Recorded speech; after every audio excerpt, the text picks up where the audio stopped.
This is the story of Chief Ebenezer, a man whose choices would shock many and change the course of his life forever. He had built wealth, power, and prestige, but all of it stood on shaky ground inside the walls of his own home. For years, he lived in the shadow of a marriage that offered glamour but no peace, love that had long turned to ashes. And then, in a twist no one could have predicted, he made a decision so bold that it left his household and his society whispering in disbelief. He divorced his wife Felicia, the elegant woman he had once adored, and married Amara, the quiet young maid his wife had demanded he hire. But how could such a thing happen? Why would a man known for wisdom and dignity abandon what many thought was the crown of his success? To answer that, we must go back to where the fault lines truly began to show. The sun rose like liquid gold over Banana Island, flooding the chief's seaside mansion in serene light. Beyond the compound walls, the waters of Lagos shimmered like polished glass, and the skyline glowed in the soft morning haze. Chief Ebenezer Akwafu stepped onto his balcony with a steaming cup of tea. His cream-colored caftan fluttered gently in the breeze, spotless and simple, without chains or unnecessary ornaments. He didn't need them. His presence alone, calm, firm, and collected, was enough to command respect. At 55 years old, he was a man made in struggle and forged in perseverance. From boyhood in the dusty lanes of Nsukka, where he sold roasted groundnuts on street corners, he had risen with staggering difficulty to become one of Nigeria's most influential real estate moguls. But even at the peak of luxury, humility lingered in his every gesture. Yet peace, the one thing more precious than mansions, had been escaping his reach. The sharp tap of designer heels across the marble floor cut through the cool morning air. Madame Felicia emerged like a queen making her entrance to court. At barely 7 o'clock, her hair was already immaculate, her silk robe flowing behind her like a cascade of wealth. French perfume, sharp and expensive, followed her into the balcony. "Good morning," Chief said warmly, his deep voice calm, hopeful. "Morning," she replied, her eyes darting away as if she barely noticed him. He sipped his tea and smiled faintly. "I thought we could have breakfast together today." "The chef." She waved one manicured hand, silencing the words. "No need. I already told you, I can't eat that oily food of his." She yawned lazily. "I'm going to the spa later. I don't want to feel heavy." Chief breathed out softly, but he didn't give up. "Felicia, I've been thinking, we have such a big kitchen here. Yet months have passed since you last cooked. Do you remember when we used to do it together in our early years? Those times were some of the best." Her lips curled into a smirk. "Ebenezer, please. That was back when I didn't know better. Imagine me, sweating at a stove like a villager, ruining my nails. No thank you. I am a wife, not a servant." He regarded her steadily, his eyes kind but firm. "It's not servanthood, it's care. A meal prepared with love sometimes speaks louder than anything money can buy."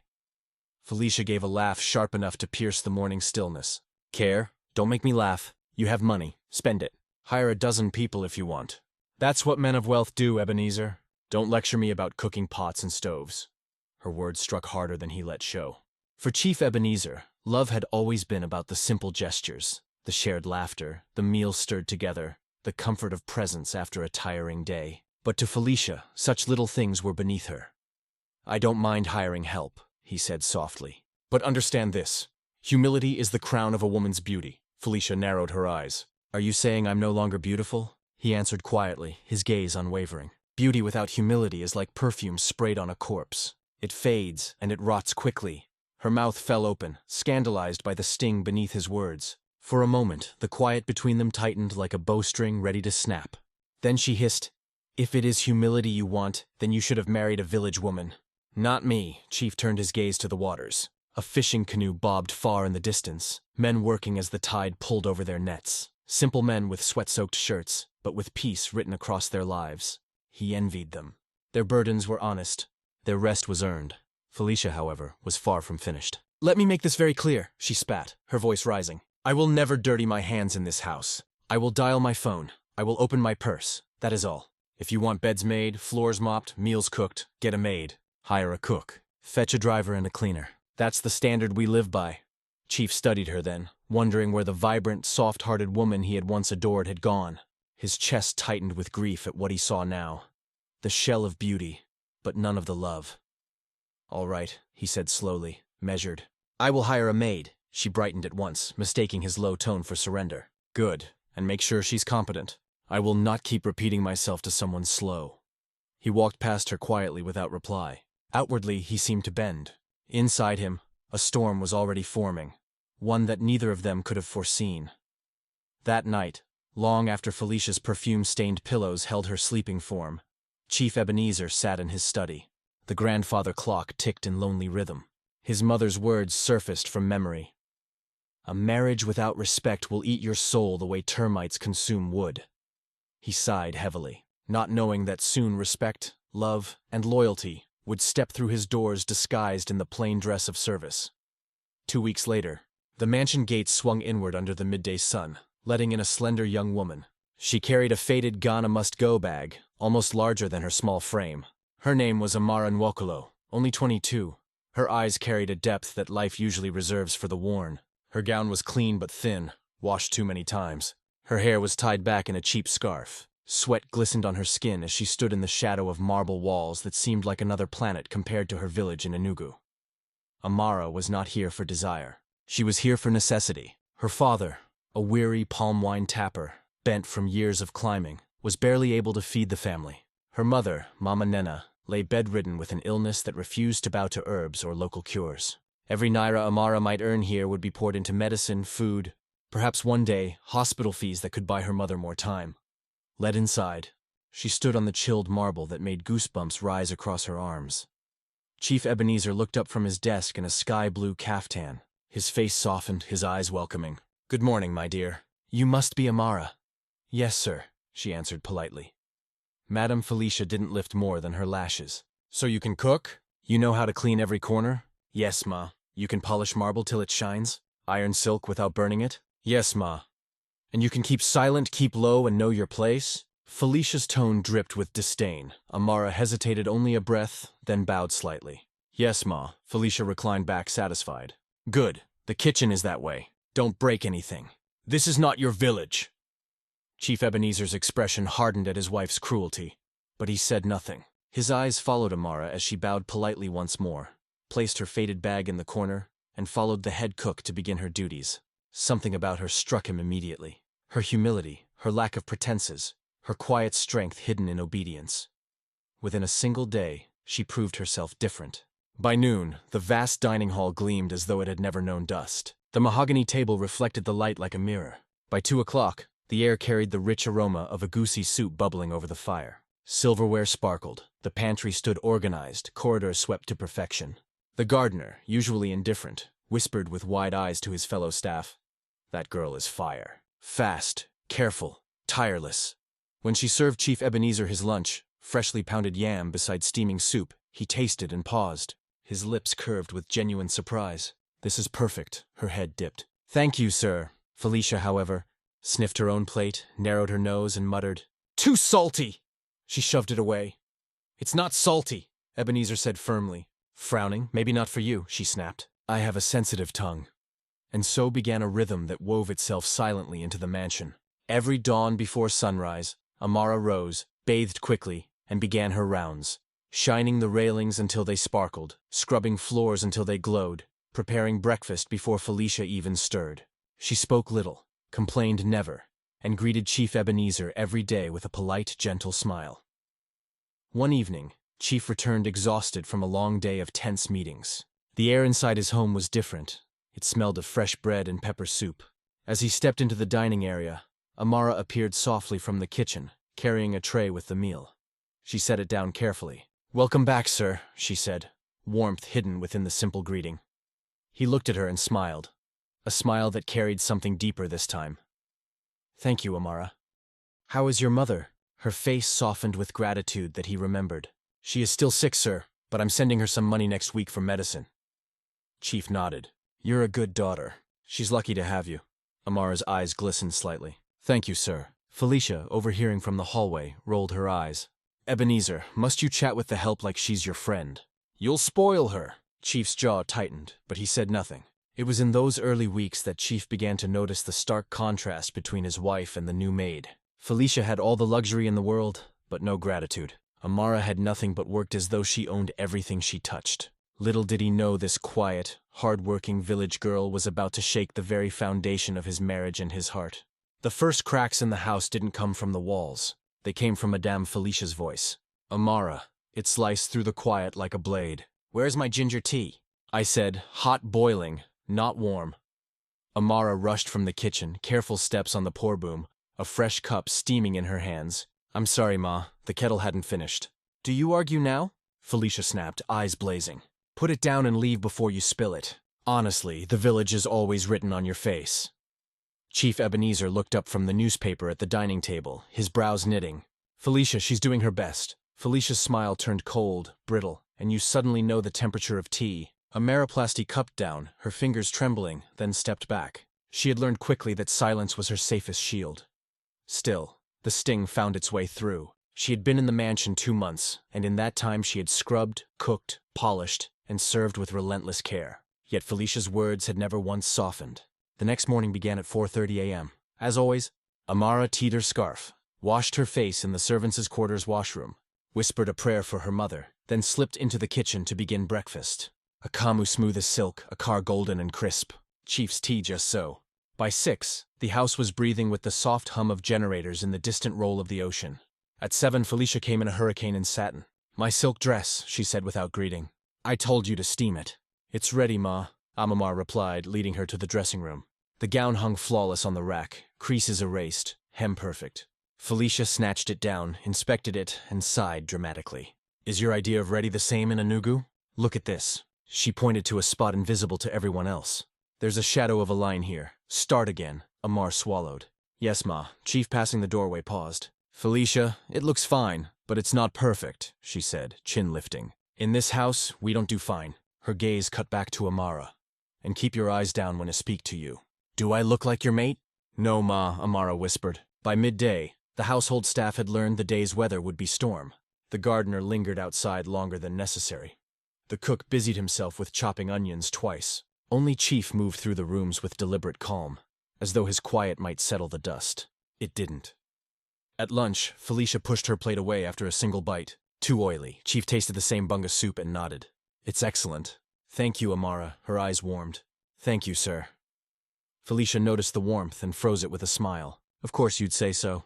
As long as she cooked it, it must be perfect. Tell me, Ebenezer, is the soup sweeter when the cook smiles at you? The silence that fell had weight. Amamar's cheeks burned. She lowered her head. Enough, Chief said evenly. Don't be insulting. Insulting? Felicia laughed a bright, sharp thing.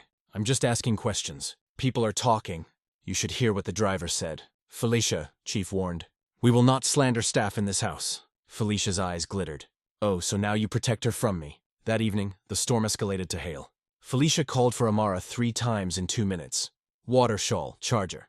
When Amara came with the charger, Felicia snatched it from her hand, letting the phone cable lash across Amara's knuckles. What took you so long? I was turning off the oven, Ma. Did I ask for your explanation? Next time, learn to run. I'm Amara about. Yes, Ma, good. Now take off those plates and rewash them. I smelled soap. They were rinsed twice, Ma. Felicia's smile was sugar over steel. Then rinse them thrice. Or is it too much for village hands to count? The plates were a-washing when the crash happened.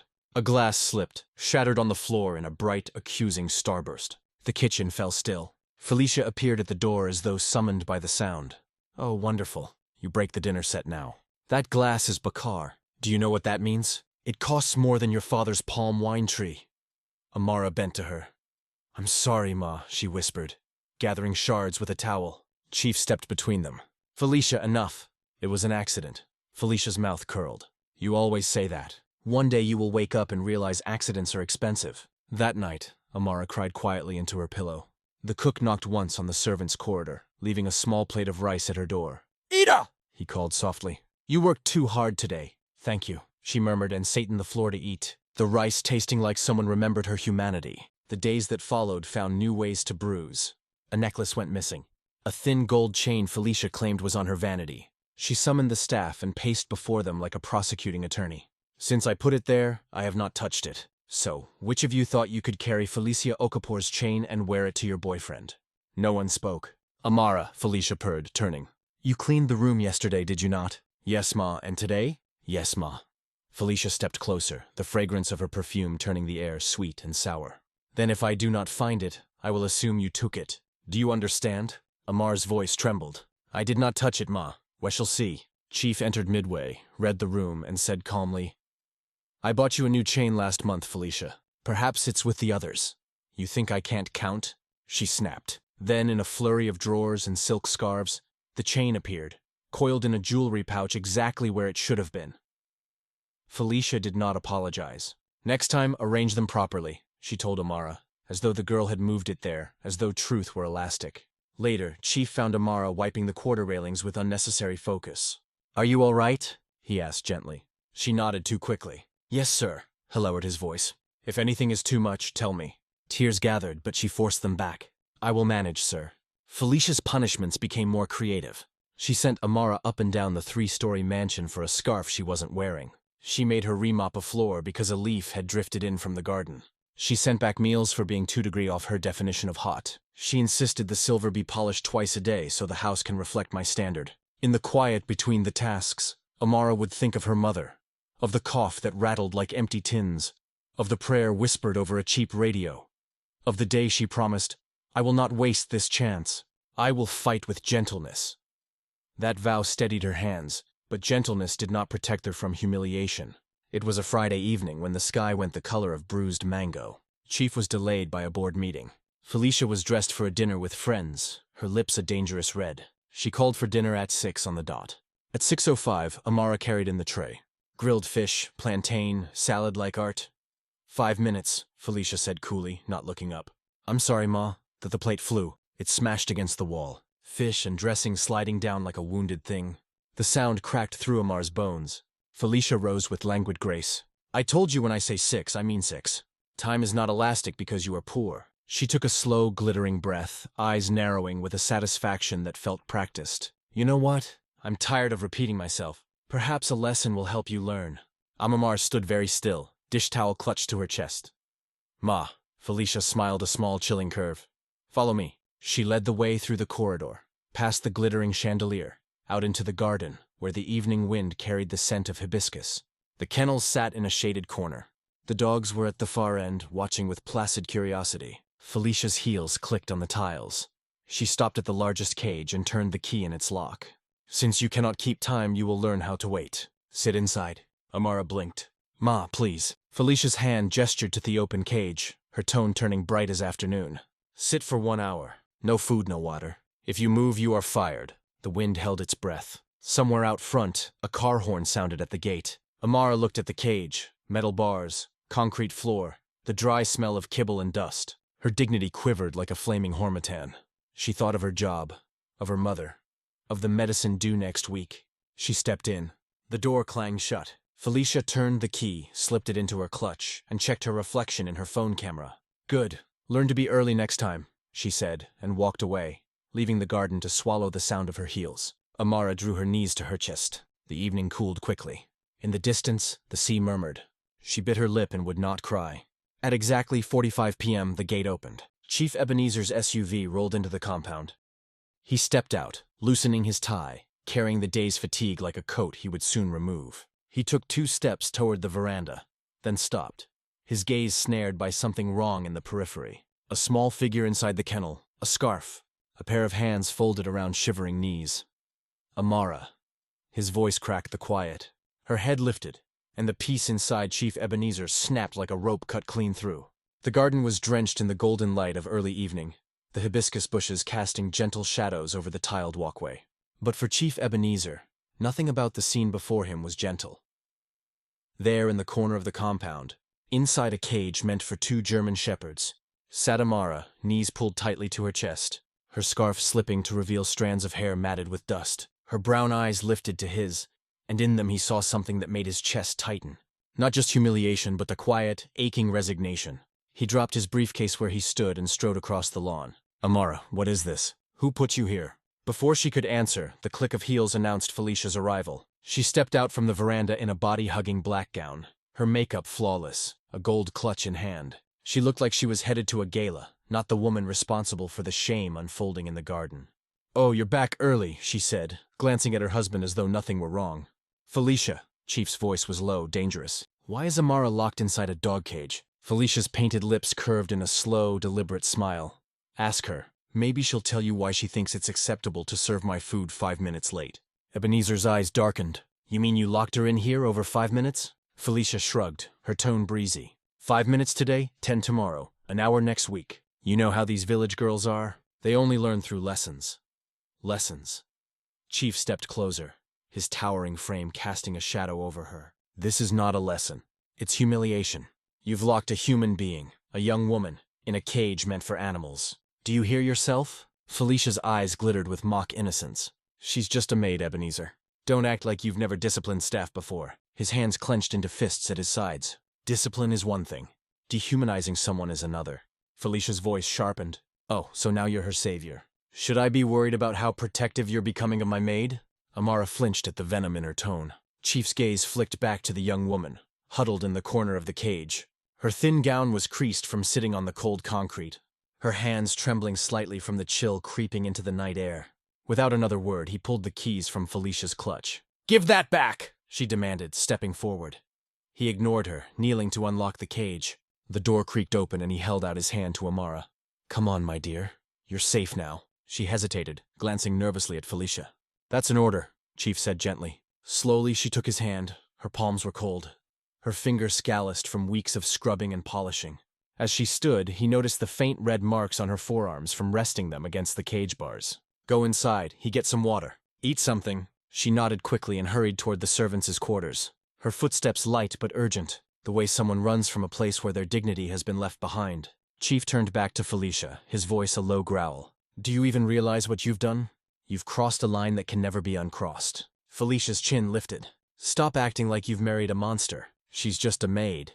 I pay her, don't I? She should be grateful she's even here." Chief stared at her, disbelief and disappointment swirling in his chest. Grateful for what? For being treated worse than the yeast in this house. "She's not family, Ebenezer. Why do you care so much?" He shook his head slowly, almost as if speaking to himself. "Because I'm human.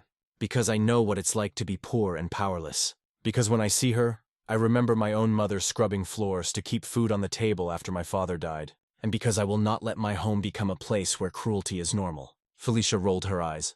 "So dramatic. You've always been too soft? He stepped closer, his voice rising for the first time. "No, Felicia, this isn't softness.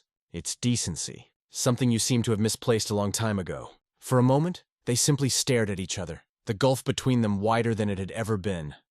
Felicia's eyes were hard, defiant. Chief's were heavy, tired, but burning with a resolve that felt unshakable. Finally, he turned away. "I can't talk to you right now. Not without saying something I'll regret." He walked toward the house, the weight of what he had seen pressing down on him like a physical force. In his study, he closed the door and sat in the leather chair, staring at the silent bookshelves. The image of Amara's small figure inside that cage refused to leave his mind.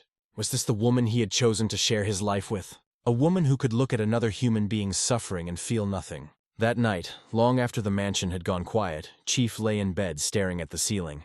Felicia slept beside him, her breathing slow and even untouched by guilt. But Chief could not sleep.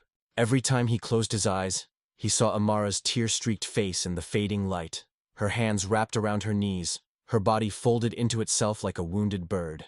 And for the first time since their wedding, he wondered if his marriage to Felicia had been the greatest mistake of his life. Morning came, but for Chief Ebenezer, it brought no peace.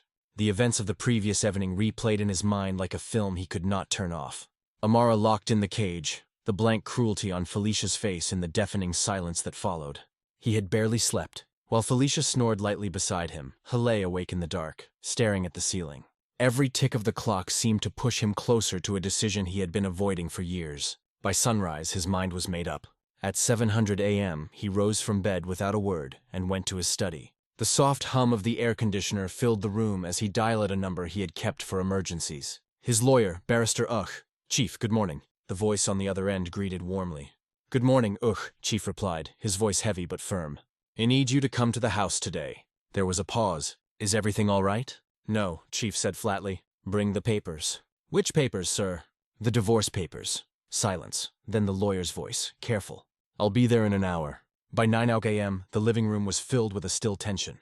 The marble floor gleamed under the morning light streaming in through the tall glass windows. Felicia sat on the sofa, dressed in a silk robe, sipping her cappuccino as if the world outside did not exist. Chief entered with Barrister Uche, who carried a brown envelope. Felicia looked up, curiosity in her eyes. "What's this? Are we signing for another property?" Chief did not sit. His voice was calm but edged with steel. "No, Felicia. We're signing for freedom. Her smile faltered. What are you talking about? Divorce, Chief said simply. The cup in her hand froze halfway to her lips. You're joking. I don't joke with my peace, he replied. And I have none left with you. Felicia's eyes narrowed. Ebenezer, you can't be serious. Over what? A maid? You're ending our marriage because of her.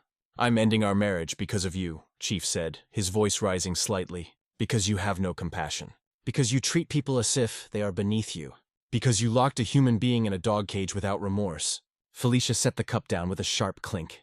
You're overreacting. She's paid to serve. And if she can't follow instructions, Chief Cutton, to degrade her, to strip her dignity. Felicia, I was born into nothing. I know what it's like to be poor, to be powerless. I swore I would never use my position to crush anyone.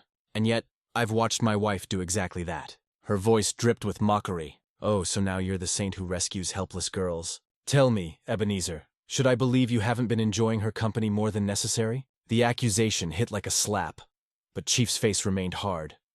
If I admired her, it's because she has something you lost a long time ago. Humility. Respect for people. A heart. Felicia laughed a brittle, hollow sound. Humility doesn't buy mansions. Respect doesn't keep you in designer clothes. You married me because I look like I belong in your world. I married you, Chief said slowly, because I thought you had a good heart. I was wrong. Felicia stood now, her robe flowing around her like a queen preparing for battle. You think you can just throw me away after all these years? After all I've given you? What you've given me, Chief replied, is noise where I needed peace, pride where I needed partnership, and shame, endless shame in the way you treat others. I can't live with that anymore. She stepped closer, her eyes flashing. If you file for divorce, Ebenezer, I will ruin you in the media. I will tell everyone you left me for the maid. I will. Enough. Chief's voice boomed through the room, silencing her.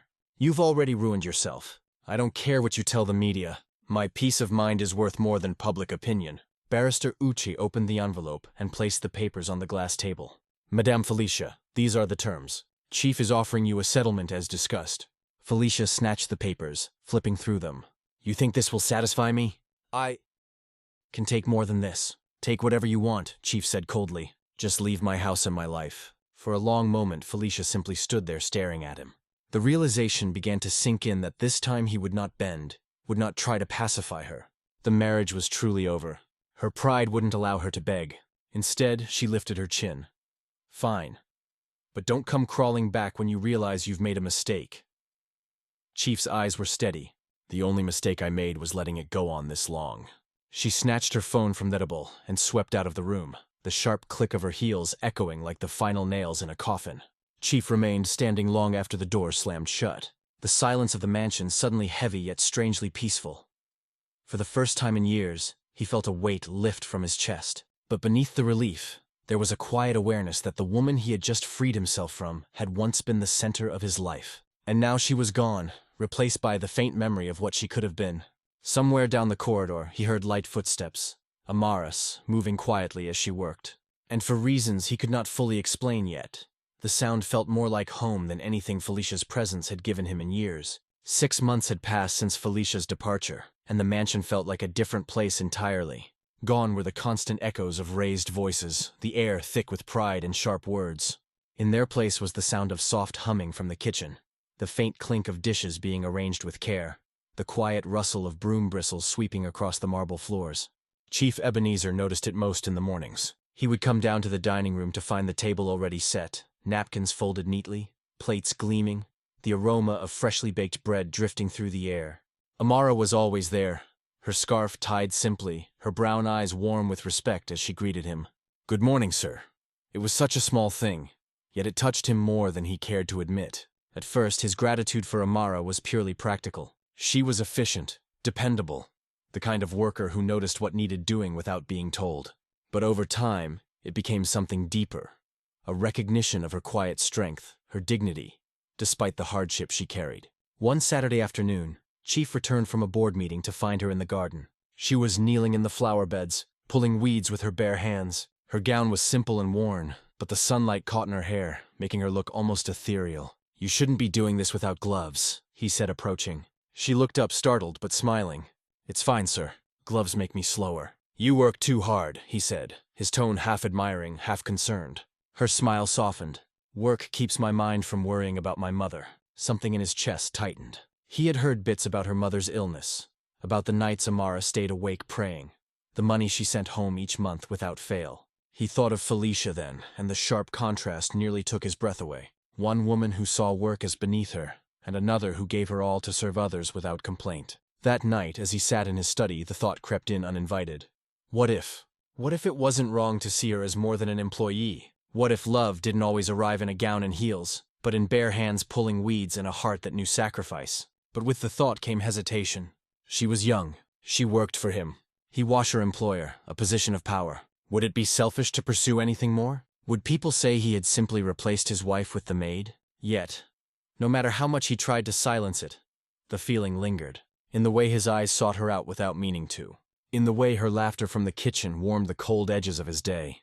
In the way he found himself wanting to know not just about her work, but about her dreams. One evening, as they sat at the dining table after everyone else had left, he found himself speaking without planning to. "You've changed this house, Amara," he said quietly. She looked up from clearing the plates. "Me, sir, how?" "You filled it with peace, with respect, with warmth." She blinked, clearly unsure how to respond. "I only do what I can, sir." He smiled faintly. "Sometimes doing what you can is more than enough." When she left the room, he sat for a long time, staring at the empty doorway, feeling the quiet thrum of something he hadn't felt in years. Hope. And though he wasn't yet ready to name it, deep down he knew this was the beginning of something he would not be able to walk away from. The sky over Lagos was painted with strokes of gold and rose as the sun dipped toward the horizon. The mansion's garden glowed in the warm light, the hibiscus flowers swaying gently in the evening breeze. It was here among the blooms Amar had tended with her own hands that Chief Ebenezer stood waiting. He wore a simple white CF tan, but the velvet box in his palm seemed to carry more weight than any gold or diamond he had ever owned. Amar approached, unaware of what awaited her. She was dressed in a modest cream gown, her scarf tied neatly, her hands still smelling faintly of the fresh bread she had baked for dinner. "You sent for me, sir?" she asked, stopping a few feet away. "Yes," Chief said, his voice softer than usual. He gestured for her to join him beneath the shade of the old almond tree. For a moment, he simply looked at her. Really looked at her.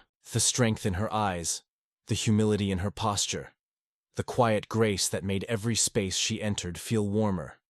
"Amara," he began, "when you first came here, you were just a maid to my household. You worked hard, kept your head down, and never complained, even when life was cruel to you. Over time, I came to see more than just your work.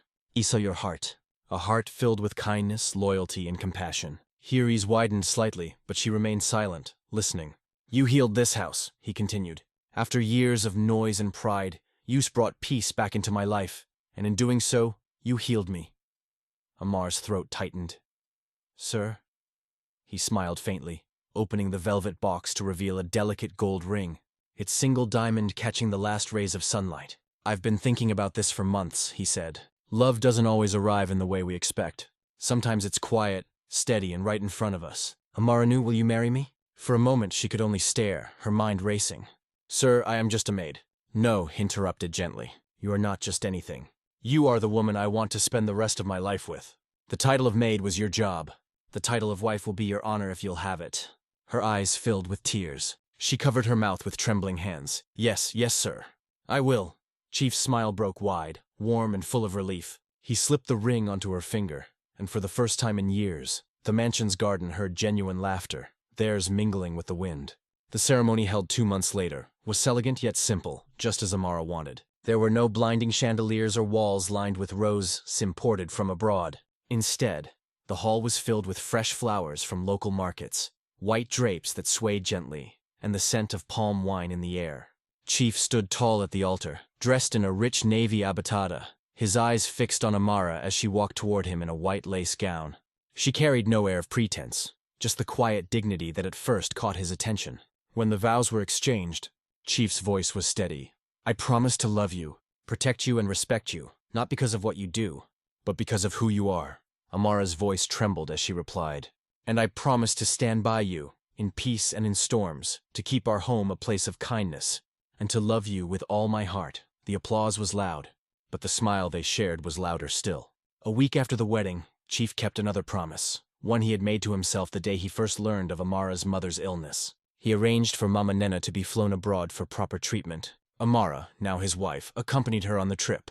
For months, the woman who had been bedridden, her life reduced to the walls of a small mud house, received the best medical care money could buy.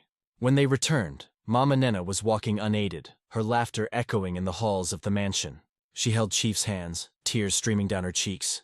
"You didn't just marry my daughter," she said. "You saved me." Chief smiled. "She saved me first." The mansion was no longer just a house. It was a home. The staff worked in harmony. Laughter flowed freely, and even the air seemed lighter. The shadows of Felicia's cruelty had been replaced by Amar's warmth. In the evenings, Chief and Amara often sat in the garden together, talking about everything from their childhood memories to their dreams for the future. One night, as they watched the city lights twinkle beyond the compound walls, Amara leaned her head on his shoulder. "You've given me more than I ever dreamed," she whispered. He kissed her forehead. "And you've given me something money could never buy. Peace, Ammon." For Chief Ebenezer, the journey had been long and not without heartbreak. But in choosing humility over pride, kindness over cruelty, and love over appearances, he had found not only a partner, but a purpose. And in the quiet glow of their new life, they both knew this was just the beginning. True love is built on character, not status or beauty. Wealth means nothing without kindness, and pride destroys where humility heals. Respecting others, no matter their position, brings peace to a home. In the end, compassion, loyalty, and humility will always outshine arrogance, turning ordinary hearts into priceless treasures. We hope you enjoyed this story. Share your thoughts and tell us what lesson you have learned in the comments. We'd love to hear from you. And guess what? Another powerful story is coming in just a few days. So, make sure you subscribe and turn on your notification bell. Don't forget to like and share this video with your family and friends. Thank you for watching.